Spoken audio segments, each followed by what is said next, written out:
Bienvenue dans Spirit Cookie, où nous plongeons dans les vies extraordinaires de ceux et celles qui ont été des émissaires de l'amour divin.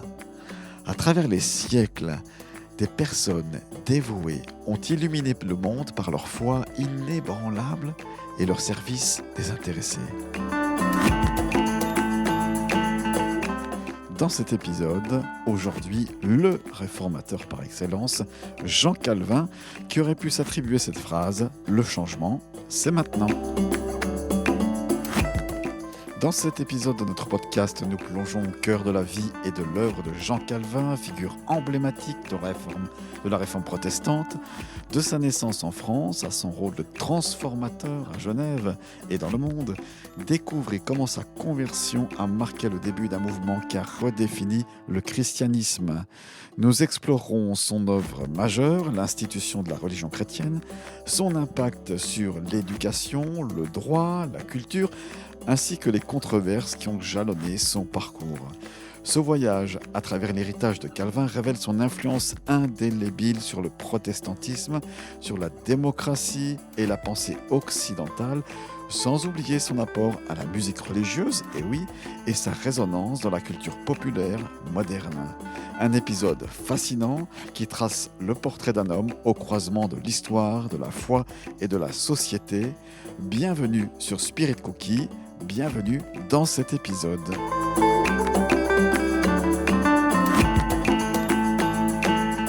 À l'évocation de son nom, vous avez peut-être en tête cette image qui est le mur des réformateurs dans la ville de la Rome protestante à Genève, avec ses trois autres acolytes. Eh bien, nous allons parler en effet de Jean Calvin, cet homme qui, dans l'imagerie populaire, semble austère, semble fermé, semble extrêmement rigoureux. Voilà l'image que certains veulent en laisser. Mais on va voir au travers de cet épisode qu'il n'en est rien. En tout cas, c'est pas tout à fait la bonne image que nous renvoie ce personnage de Jean Calvin dans ce qu'il écrit, dans ce qu'il a vécu. Bienvenue donc dans cet épisode de Spirit Cookie. On parle de Jean Calvin, le réformateur, ce géant de la réforme protestante, dont l'existence même a façonné le cours de l'histoire religieuse moderne. Il est né, figurez-vous, en 1509, dans la France de la Renaissance. Calvin était destiné à une vie ecclésiastique par sa famille, mais c'est dans le droit et les humanités classiques qu'il a d'abord tracé son chemin académique. Une conversion spirituelle est là, dans son parcours, une conversion spirituelle fulgurante qui l'éloigne de la robe d'avocat pour le plonger au cœur du tumulte de la réforme. Calvin, avec sa plume aussi tranchante que son esprit, devient rapidement un leader incontesté du mouvement protestant, rédigeant des textes qui continueront à influencer le christianisme bien après sa mort et encore aujourd'hui.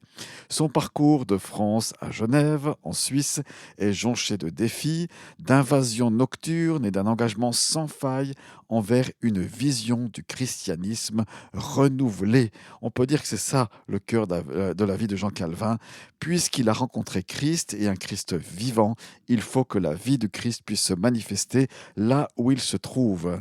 Et dans cet épisode, c'est l'histoire de Calvin donc qui se dévoile, révélant l'homme derrière le réformateur, sa quête inébranlable de vérité et l'héritage indélébile qu'il a laissé derrière lui.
de sa famille, au cœur de l'existence tumultueuse de Jean Calvin, figure de proue de la Réforme, on l'aura assez dit, se trouve un chapitre plus intime, celui de sa vie de famille.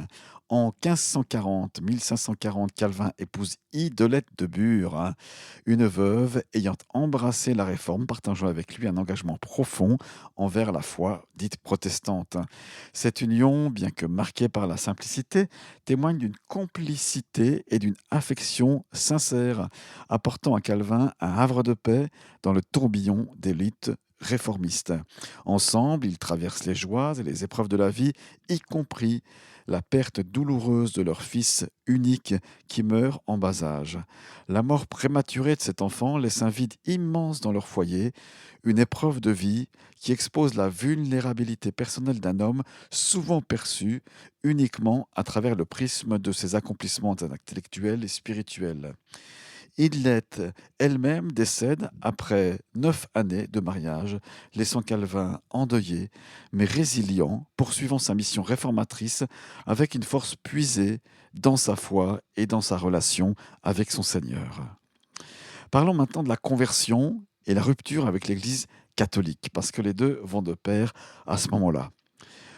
Au cœur d'un tournant dramatique, il y a dans notre réformateur comme une saga. C'est la conversion et la rupture de Jean Calvin avec l'Église catholique. Cette transformation intérieure, loin d'être une simple anecdote biographique, marque l'aube d'une ère nouvelle, tant pour Calvin que pour l'histoire du christianisme. Imaginez, ce jeune homme, formé aux lois et aux lettres, dont la foi s'embrase soudain, le propulsant sur un chemin de dissidence irréversible. C'est dans cette période de questionnements intenses, de recherche spirituelle, que Calvin, confronté à la lecture de la Bible et aux écrits des premiers réformateurs, voit sa vision du monde et sa compréhension de la foi se transformer radicalement. La décision de Calvin de quitter l'Église catholique n'est pas juste un choix personnel, c'est l'étincelle qui allume un feu réformateur à travers l'Europe. Il n'est pas le seul, bien sûr, à son époque, et même avant, dans cette période dite des pré-réformateurs, des hommes et des femmes qui ont embrassé le Christ et l'Évangile dans toute sa puissance, son amour et sa simplicité. On n'a pas de récit qui décrive cette conversion de Jean Calvin. Néanmoins, il en fait une allusion, et voici ce qu'il écrit dans son commentaire sur les psaumes, le tome 1. Et premièrement, comme ainsi soit que je fusse si obstinément adonné aux superstitions de la papauté, qu'il m'est bien malaisé qu'on pût me tirer de ce bourbier si profond par une conversion subite. Il dompta et rangea à docilité mon cœur, lequel, eu égard à l'âge, je n'étais pas trop endurci en telle chose. Je fus enflammé d'un si grand désir de profiter qu'encore que je ne quittasse pas du tout les autres études, je m'y employa. C'est donc dans ce texte que l'on apprend de sa plume, qui se trouve souvent sauvage et honteux de sa personnalité, certainement du vrai dans ses propres écrits, dans ses propres mots. Son exil, ses écrits passionnés, sa détermination de faire, forgeaient déjà le futur de la Réforme. Dans cet épisode, donc, nous vous invitons à revivre cette période charnière, un moment où conviction, courage et foi redéfinissent le destin d'un homme et celui d'une époque. La suite en musique.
Peut-être maintenant, cette partie de cet épisode sera vous enflammer et vous réjouir, puisque je vais parler de Genève et la Réforme, ville où je suis, enfin en tout cas canton où je loge.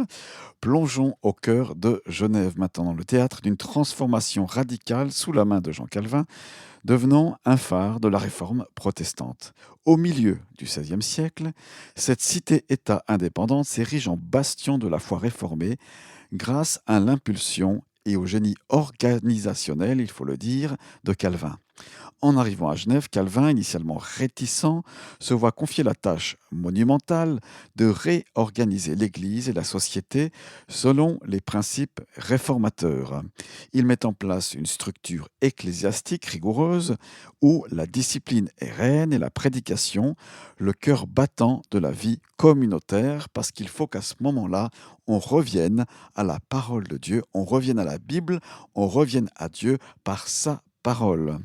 Sous sa direction, Genève se transforme en une académie de la foi, attirant érudits et réfugiés religieux de toute l'Europe, désireux d'apprendre et de vivre selon les nouvelles doctrines. Calvin insiste sur l'importance de l'éducation pour tous, établissant quoi donc des écoles, une université, qui deviendront le creuset du protestantisme réformé. Mais sa vision va bien au-delà de l'éducation. Il aurait pu s'arrêter là, mais ça va bien au-delà. Il réforme, écoutez bien, le système judiciaire. Il promeut l'éthique du travail, ça on le sait moins, et instaure des lois qui reflètent ses convictions sur la moralité et l'ordre social. Ah, bien sûr, ça dérange, parce que ça remet en question, ça va mettre l'aiguillon là où ça fait mal, parce qu'on remet de l'ordre là où il y a des pratiques mauvaises, et forcément, ce genre de loi peut déranger, et même dérange encore aujourd'hui. Genève devient ainsi un modèle de gouvernance réformée, un exemple vivant des principes prêchés par Calvin. Sa législation, son organisation ecclésiastique et son emphase sur la morale personnelle et publique inspirent des communautés protestantes bien au-delà de ses frontières. Pourtant, ce succès n'est pas sans opposition ni sans controverse, comme je vous le disais. Des tensions entre les partisans de Calvin et ses opposants illustrent les défis de gouverner une cité selon des principes assez stricts. Ainsi, Genève, sous l'influence de Calvin, est devenue une ville symbole de la Réforme, illustrant l'impact profond d'une vision religieuse sur la vie civile et posant les bases d'un héritage qui résonne encore aujourd'hui dans le monde entier. Parlons maintenant des écrits proprement dits de Jean Calvin, l'institution de la religion chrétienne.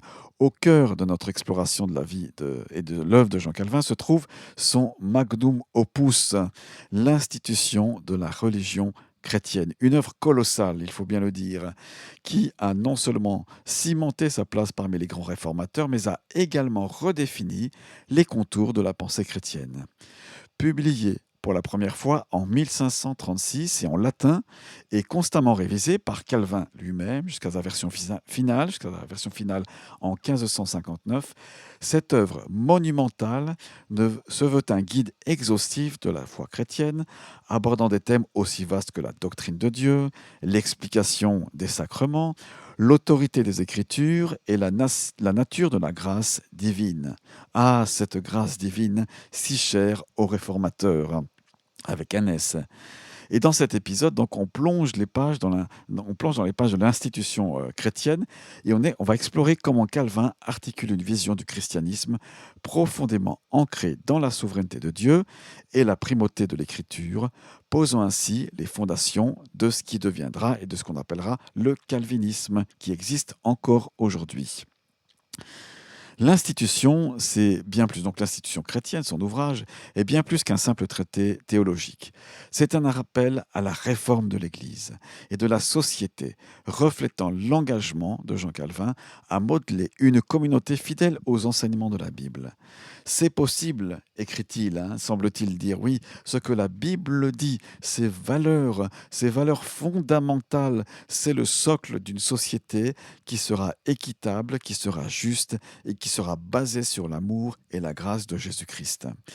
Dans cet ouvrage, eh bien, il y a une clarté qui est extraordinaire, il y a une rigueur intellectuelle, il y a une profondeur spirituelle qui fait plaisir à lire, et ça fait donc une référence incontournable pour les protestants de l'époque, mais aussi encore aujourd'hui, et même des siècles à venir, rendez-vous compte, plus de 500 ans après l'avoir écrite. Ça influence profondément le développement du protestantisme, hein. C'est une traînée de poudre, ce livre, et c'est un socle sur lequel on peut bâtir. L'Église peut être aussi, les croyants en tout cas, peuvent fortifier leur foi. On parle des réformés, bien sûr, qui ont adopté cet ouvrage, mais aussi les presbytériens à travers le monde. Il y affirme dedans eh bien, des vérités bibliques concernant Dieu, concernant la Trinité. Et je cite une phrase de cet ouvrage: Dieu est le malheur, c'est-à-dire le mal, le péché, la foi, la révélation de la foi qui est personnelle, et ça c'est quelque chose à souligner, c'est par elle que le pécheur est justifié, Dieu nous acceptant en dépit de qui nous sommes. Voilà finalement le résumé de la pensée des écrits de Jean Calvin. L'homme est né pécheur, du verbe naître, il est séparé de Dieu, marqué par le mal, alors que Dieu est pur et saint et plein d'amour, et tellement il est plein d'amour que le Dieu créateur envoie son Fils Jésus-Christ, ce qu'il a de plus cher, afin de rejoindre l'humanité, même si celui-ci est embourbé dans le mal ou dans le péché. Ainsi, Dieu, par Jésus-Christ, est la main tendue vers l'homme, et l'homme, l'être humain, n'a qu'à saisir cette main tendue qui s'appelle grâce divine, amour de Dieu, pour être sauvé. Ainsi est remis au goût du jour l'évangile de la grâce, de la faveur de Dieu, où finalement ce n'est pas les efforts de l'homme, de l'être humain, qui vont faire en sorte que celui-ci va s'améliorer génération après génération, pas du tout, mais la main tendue de la grâce est là, et la grâce sanctifiante, c'est-à-dire la capacité divine de rendre pur même celui qui a fait le mal, même celui qui est le pire pécheur de l'humanité, est là pour tous et pour toutes. Est-ce que c'est pas formidable? Voilà finalement le résumé de l'institution chrétienne. C'est l'évangile en profondeur. On y trouve bien sûr le tome sur l'Église et l'affirmation que pour le croyant est admis seulement 2 actes, dits sacrements. Voilà. On réduit l'aspect sacramentel à 2 actes, c'est le baptême d'eau, et la communion, le repas du Seigneur, l'Eucharistie si vous voulez. Enfin, il termine par discourir sur le pouvoir politique et l'Église. Alors bien sûr, peut-être certains peuvent estimer qu'il est allé trop loin, mais sa vision était claire pourtant. Ainsi, l'institution de la religion chrétienne transcende son époque pour devenir une pierre angulaire de la théologie protestante, illustrant le génie de Calvin en tant que théologien et sa vision d'une foi réformée, centrée sur Dieu et guidée par les Écritures.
toujours avec vous et vous avec moi, j'espère, sur le grand réformateur Jean Calvin.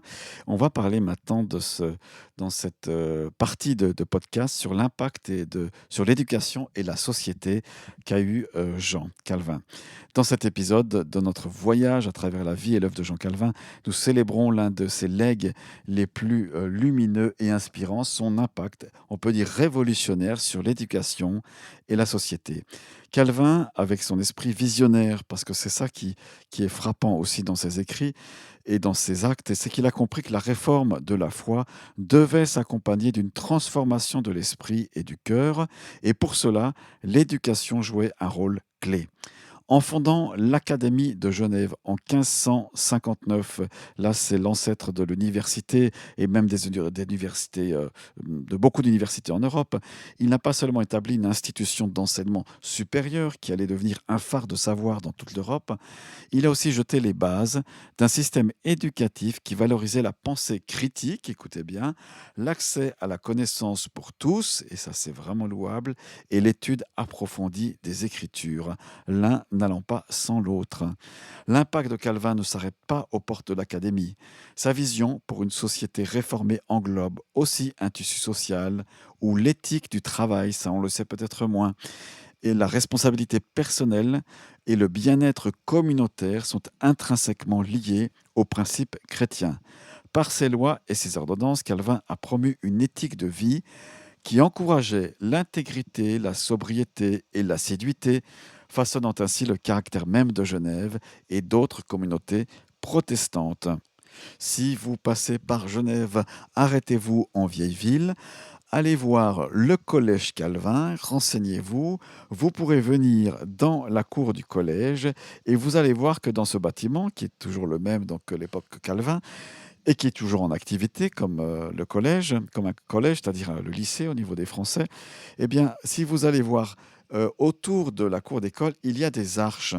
Et si vous allez sous ces arches, vous allez voir à certains endroits, la pierre est gravée et on peut y lire des versets bibliques en hébreu, en grec. Et le verset phare qu'on peut retenir, c'est celui-ci: la crainte de l'Éternel, c'est le commencement de la sagesse. Donc tous les élèves aujourd'hui, croyants ou non, les lycéens, les collégiens qui vont dans cet endroit peuvent voir à leur pause ces versets de la parole de Dieu. C'est un petit peu effacé comme avec les siècles, mais il y a là encore des pierres qui crient et qui rendent témoignage de ce qui s'est passé il y a bien des années maintenant. Il y a bien sûr des controverses et des critiques. Nul n'est parfait ici-bas, nous le savons. Dans l'ombre de l'immense héritage laissé par Jean Calvin se cachent des controverses, des critiques qui teintent son histoire d'une nuance plus sombre. Cette partie de notre exploration plonge dans les aspects les plus contestés de sa vie, de son œuvre, révélant un Calvin confronté non seulement à l'opposition extérieure, mais aussi à des conflits internes profonds. La rigueur de sa discipline ecclésiastique et sa gestion autoritaire de Genève ont été source de tensions et de divisions, marquant d'une empreinte indélébile l'image du réformateur, et il faut le souligner. Le cas le plus éclatant de ces controverses est sans doute l'affaire de Michel Servet. C'est un médecin et théologien espagnol. Il est brûlé vif à Genève. Et oui, à l'époque, quand les jugements et les verdicts sont prononcés, on ne rigole pas. Il est brûlé vif, donc Michel Servet, à Genève pour hérésie, sous l'œil approbateur de Calvin. C'est un épisode qui est tragique, qui soulève des questions éthiques profondes sur la liberté de conscience, la tolérance religieuse, exposant les limites de l'idéal réformateur dans sa confrontation avec les impératifs de l'orthodoxie et de l'ordre social. Les critiques qui sont adressées à Calvin ne concernent pas uniquement sa gestion de l'hérésie, mais aussi son interprétation de doctrines clés comme la prédestination, perçue par certains comme une vision désespérément pessimiste de la condition humaine et de la grâce divine. Ces débats théologiques, loin d'être simples, querelles d'époque, continuent à susciter réflexion et interrogation dans le monde chrétien contemporain. Juste un petit mot personnel, donc si vous allez en ville de Genève, non loin de l'hôpital, on a rendu, enfin je dis on, les autorités genevoises ont rendu hommage à ce Michel Servet. Une statue et une pierre est posée non loin de l'hôpital universitaire où on estime que donc le jugement qui a été prononcé sur Michel Servet était de loin pas raisonnable. Mais, que peut-on dire? Et je le justifie de loin pas Jean Calvin, bien sûr, dans les erreurs. Il faut savoir qu'à l'époque, ce n'est pas Jean Calvin qui a pris la décision de faire brûler Michel Servet, mais c'est bien les autorités civiles de l'époque qui ont pris cette décision, parce que Calvin ne faisait pas partie du Conseil d'État comme on le pense et on le voit comme un pape de cette époque-là, de loin pas, mais voilà, il a bien sûr donné son approbation à cette situation. Et quand on parle maintenant de calvinisme et quand on parle de prédestination, on y voit à ce jour, avec la lecture aujourd'hui de la Bible et des Saintes Écritures, une erreur pour beaucoup de chrétiens. Ce que la prédestination nous dit, c'est qu'il y a certaines personnes qui seraient prédestinées à aller au ciel ou au paradis, si vous voulez, dans la communion totale avec Dieu, tandis que d'autres, depuis toujours, sont prédestinés à faire partie des enfers. Voilà un peu en résumé, à la hache, au couteau, ce qu'est la prédestination. Alors, ce qu'on voit dans les Écritures, et là je vous donne simplement mon regard sur la parole de Dieu en tant que pasteur, on voit dans les Écritures que l'Évangile est pour tous et pour toutes, du juif premièrement, comme dit l'Épître aux Romains, puis du grec, c'est-à-dire des gens qui n'ont pas d'ascendance juive. Eh bien, l'Évangile est pour chacun, pour tous, et finalement tous ceux qui ouvrent la porte du ciel, qui s'appelle Jésus-Christ et qui passent à travers elle, et qui comprennent le sacrifice de la croix, qui mettent leur foi en Jésus, tout cela, on peut dire qu'ils sont prédestinés. Mais tous et toutes, vous êtes prédestinés à la vie éternelle. Mais ce n'est pas automatique. Il faut lever les yeux vers Jésus-Christ, le déclarer comme Sauveur et Seigneur de votre vie, croyant au pardon qui est offert en lui et recevant cette vie nouvelle par le Saint-Esprit. Voilà, c'était ma petite parenthèse. Je ne pouvais pas m'empêcher de vous le dire. Alors oui, donc on revient un petit peu à ce chapitre sombre de notre récit qui nous rappelle l'histoire de Calvin. Certes, c'est une grande figure, mais il n'en est pas moins homme, et il a saisi les choses à son époque comme il pouvait les comprendre, et dans la révélation, ou dans les limites de la révélation qui lui était accordée. Alors, est-ce que ça fait de nous des gens qui passons sous silence cet épisode dramatique de Michel Servet? De loin pas. Juste rappeler que Michel Servet, le gaillard, n'était pas aussi en odeur de sainteté par l'Église catholique de l'époque, hein. C'était quelqu'un de très controversé. Il ne l'a pas seulement été au niveau réformé.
dernière partie de cet épisode, donc sur Jean Calvin, et cet épisode où on plonge au cœur de la vie et les écrits du réformateur. Alors bien sûr, ça ne reste que trois quarts d'heure pour résumer cette vie, c'est bien insuffisant. Mais parlons un petit peu maintenant de ce qui nous reste finalement de Jean Calvin, de l'héritage ou même de son influence. Heu, on sonde les profondeurs donc et l'étendue de son héritage qui est là encore aujourd'hui pour, tous ceux qui veulent le saisir. On explore un peu ses idées, la réforme, comment ça s'est passé à ce moment-là et l'impact durable, bien au-delà des frontières de Genève. Et du XVIe siècle. Bien, Calvin, par sa théologie, on l'a compris, ce qui est rigoureuse, son éthique de travail personnelle et qu'il veut, répandre, son organisation ecclésiastique, il laisse une empreinte donc indélébile dans le monde protestant d'aujourd'hui, pardon.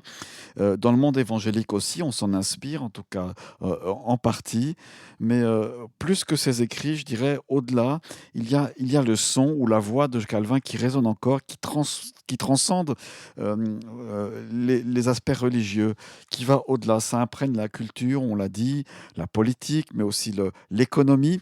Il appelle à une vie disciplinée, à la valorisation du travail, de l'entreprise individuelle. Chaque croyant, chaque personne a un rôle à jouer au sein de cette société que personne d'autre ne peut jouer et il peut transformer cette société à son niveau. Ça a été interprété comme des précurseurs de l'esprit du capitalisme moderne. Et il y a une thèse popularisée par le sociologue Max Weber qui s'inspire de cela. Parallèlement, ces idées sur la souveraineté populaire et la limitation des pouvoirs ont nourri les réflexions sur la démocratie, et ça, il faut le souligner, sur les droits de l'homme aussi. On le sent précurseur par rapport à cela, et ça contribue à modeler un paysage politique occidental. Là où on est aujourd'hui, finalement, c'est grâce à lui, grâce à son héritage. Au-delà de ces sphères, l'héritage de Calvin résonne encore dans le domaine de l'éducation, j'ai insisté là-dessus, sur l'importance de l'apprentissage aussi, d'avoir des métiers, d'avoir un métier, mais aussi l'accessibilité des Écritures. Il encourage lui-même, comme finalement tous les réformateurs, à lire et à s'approprier l'Écriture. Et Dieu, finalement, approuvant cette pensée, il a plus ou moins à ce moment-là fait en sorte que la Bible soit accessible au plus grand nombre par l'invention de l'imprimerie, la planche à imprimer qui permet une large diffusion de la parole de Dieu. Ce qu'on le sait moins aussi, c'est que Calvin est musicien, il est chanteur et il a un impact de son temps et encore aujourd'hui sur la musique religieuse. Il fait la promotion non pas du chant individuel mais du chant de la congrégation, c'est-à-dire la communauté chrétienne doit chanter, l'Église chante sa foi et la foi est chantée à l'époque et doit être chantée pour Jean Calvin.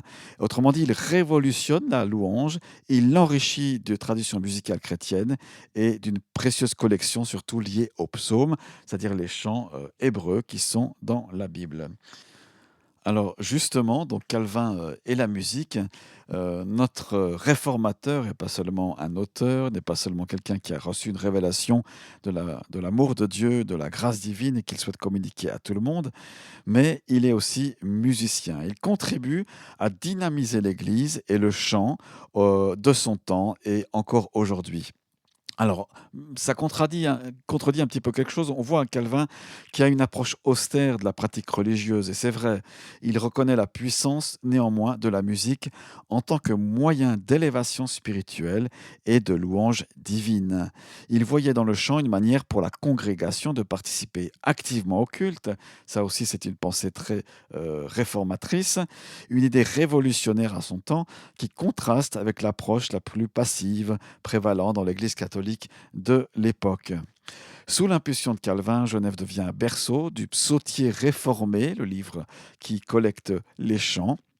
Une collection de psaumes traduits en langue vernaculaire, mis en musique, destinée à être chantée par toute l'assemblée.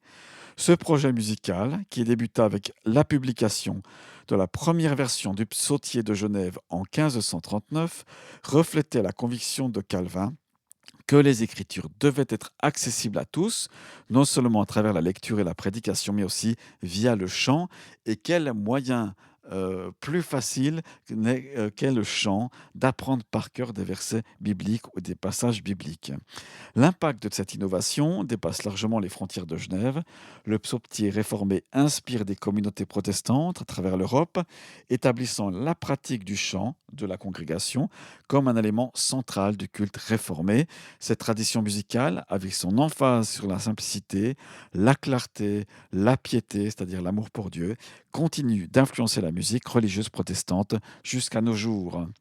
En introduisant le chant des psaumes dans la langue du peuple, Calvin a non seulement démocratisé l'accès à la prière et la louange, mais aussi enrichi le patrimoine musical chrétien d'une collection d'œuvres qui reste une source d'inspiration et de réconfort spirituel.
Pour terminer cet épisode, j'aimerais vous citer quelques écrits de notre réformateur, mais aussi parler un petit peu de Calvin et dans la culture populaire.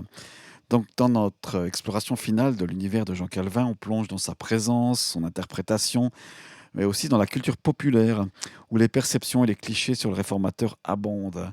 Souvent dépeint comme une figure austère, rigide, exclusivement doctrinale, Calvin se trouve caricaturé, réduit à l'image d'un théologien sévère, d'un moraliste inflexible et finalement le monument des réformateurs qui est dans le parc des Bastions à Genève n'est pas forcément, puisqu'il fait plusieurs mètres de hauteur et tout de pierre ou de béton.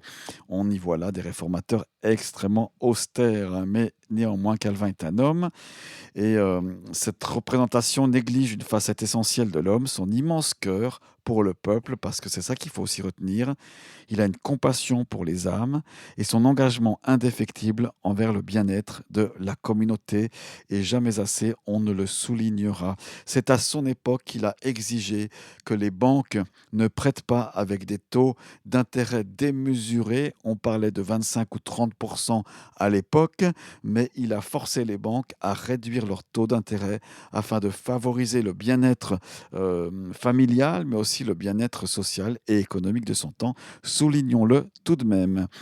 Calvin, loin d'être le puritain exigeant que certains clichés voudraient voir, était animé par une profonde préoccupation pour la justice sociale, l'éducation accessible à tous et le soin des nécessiteux. Il a fondé à Genève ce qu'on appelle l'hospice général, c'est-à-dire l'entraide, qui permet au plus grand nombre de soutenir ceux qui seraient les plus faibles. Sa correspondance et ses écrits révèlent un homme de grande sensibilité, capable d'amitié profonde et de tendresse. Nous aurions aimé, j'aurais aimé être ami avec Jean Calvin, bien sûr, loin d'arriver à sa cheville, mais néanmoins, lui serrer la main aurait été intéressant. Son insistance sur la discipline ecclésiastique et la morale n'est pas motivée par un désir de contrôle, mais par une conviction que la vie chrétienne devait refléter l'amour et la grâce de Dieu. Dans la culture populaire contemporaine, les nuances de la personnalité et de l'œuvre de Calvin sont souvent omises, laissant place à des stéréotypes simplistes. Et je le dis, cependant, un intérêt renouvelé pour sa vie, notamment à travers des biographies accessibles, des films et des pièces de théâtre, commence à briser ces idées préconçues. Et tant mieux, offrant un portrait plus équilibré et nuancé du réformateur. Dans ce dernier chapitre de notre série, je cherche pas seulement à réhabiliter l'image de Calvin dans l'imaginaire collectif, je vise aussi à célébrer la complexité d'un homme dont la passion pour Dieu s'accompagnait d'un amour profond pour son prochain. En cassant les clichés, nous découvrons un Calvin plus agréable, dont le cœur grand pour tous continue d'inspirer ceux qui cherchent à allier foi, compassion et action dans le monde d'aujourd'hui. Le plus simple, laissons-lui la parole. Voici ce qu'il écrit dans l'Institution de la religion chrétienne, tome 2. Au reste, parce que toutes nos facultés sont trop faibles pour parvenir à une semblable perfection, il nous faut chercher quelques remèdes convenables pour subvenir à cette imbécilité. Comme la force de notre esprit doit s'attacher à Dieu avec attention, aussi est-il nécessaire que l'affection du cœur l'accompagne ensuite.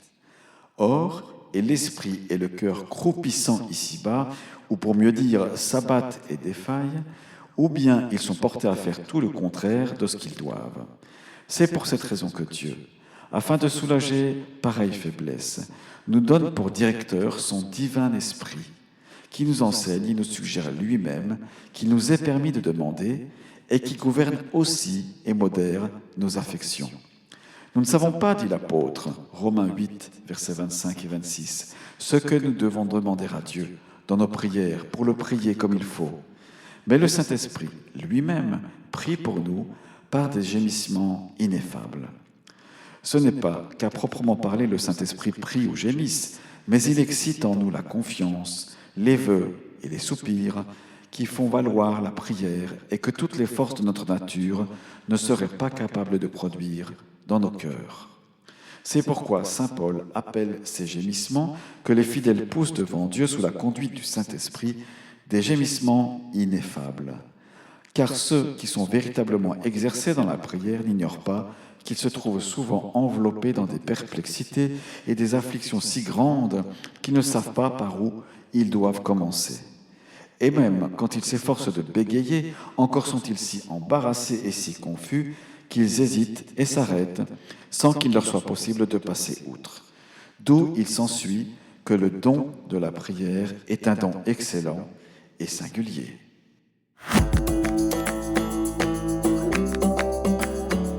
Spirit Cookie, c'est terminé. Nous terminons donc avec cet épisode sur le grand réformateur Jean Calvin.